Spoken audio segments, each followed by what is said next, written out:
Israel has killed two top Iranian security officials in strikes on Tehran in what's considered a blow to the country's leadership. The U.S. and Israel have killed several top leaders in Iran since the war began more than 2 weeks ago. KTLA's Eric Spillman in the newsroom with the latest. Eric, good morning. Morning, Frank. Overnight, Israeli airstrikes killed two powerful figures of the Iranian regime. Let's go over who they are. One of them is Ali Larijani, the head of the Supreme National Council and the de facto leader of the entire country. He had been a close advisor to the late Ayatollah Ali Khamenei, the late supreme leader who died in an Israeli strike the first day of the war.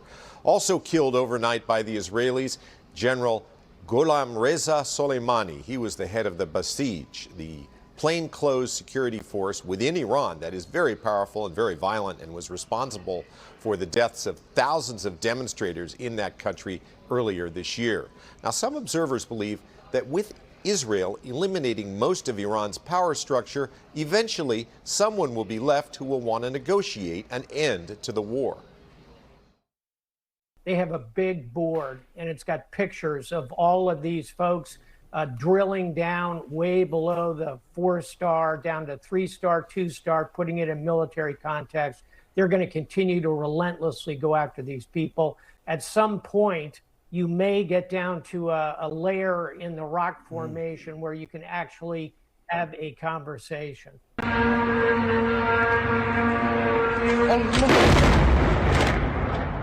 Overnight, a missile or drone from a militia backed by Iran struck near the U.S. Embassy in Baghdad, Iraq. Also, Iran once again fired drones at the United Arab Emirates. One of them caused the Dubai airport to briefly have to close its airspace. Another one hit a tanker anchored off the coast of Fujairah. This morning, President Trump met with the leader of Ireland at the White House. He says he's disappointed with America's NATO allies. They have decided not to send warships to help open the Strait of Hormuz, as he demanded. Some European leaders have pointed out that the president didn't consult with them before the war, and they don't want to get involved now. Iran has effectively closed the Strait of Hormuz to traffic from oil tankers. That has jacked up the price of fuel around the world. The president says he's not happy.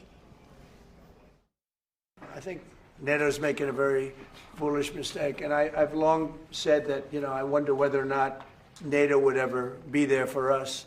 So this was a great test, because we don't need them, but they should have been there.